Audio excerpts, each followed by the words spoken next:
Okay, so imagine 1 pound of your own fatty flesh.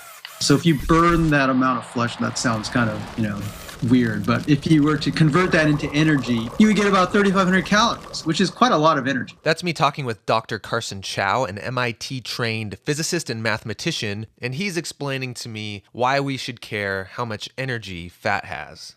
In order for you to live and function, you need to burn energy to keep your heart beating, all your organs going, and also to move around. But energy doesn't come for free. So if you're not consuming enough calories, you're going to burn that energy with your own fat. And so a lot of diet books like to teach people this rule.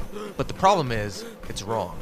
And here's why. So let's say I eat 500 calories less a day. So after 1 week, it would be 3,500 calories and I would lose a pound, right? Because I'd have to burn it. Yeah, and if I stayed on this diet for a year, I would burn through 52 pounds. Be great. If you keep taking this thing, well, after 2 years, I'd lose 104, and after 10 years, I'd lose 500 pounds, So obviously, at some point, this rule is going to break down. It will actually break down before you get to a year. So to understand the real math behind losing weight, Dr. Chow wanted me to imagine a leaky bucket. You have some water in the bucket, and that's the amount of body fat or tissue in your body. And the leak represents the rate at which you're burning energy.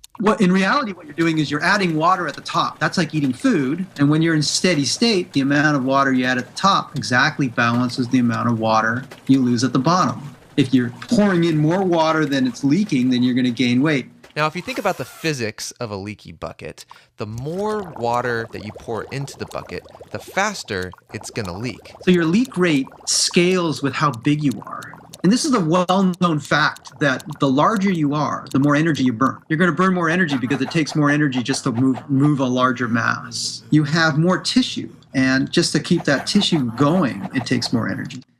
Congratulations, you have a new steady state.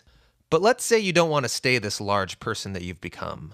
Well, the opposite is true as well. You could pour in a lot less water than you're leaking, but as you start to lose weight, you start to get smaller and you burn less energy. You start to metabolically adapt to your new diet.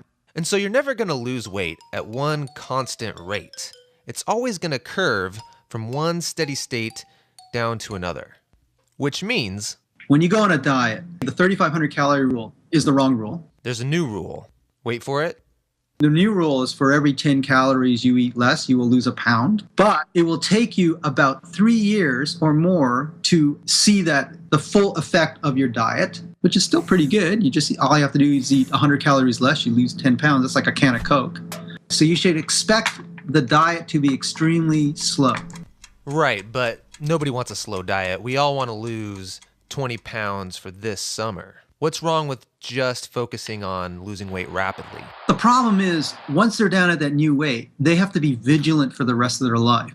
Because losing weight is slow, gaining weight is also slow. But it slowly creep up, and then 2-3 years later, bang, it hits them. They're back to where they were. So the mathematically approved rule for weight loss, for every 10 calories I don't eat a day, I'll eventually lose 1 full pound. Which means changing your steady state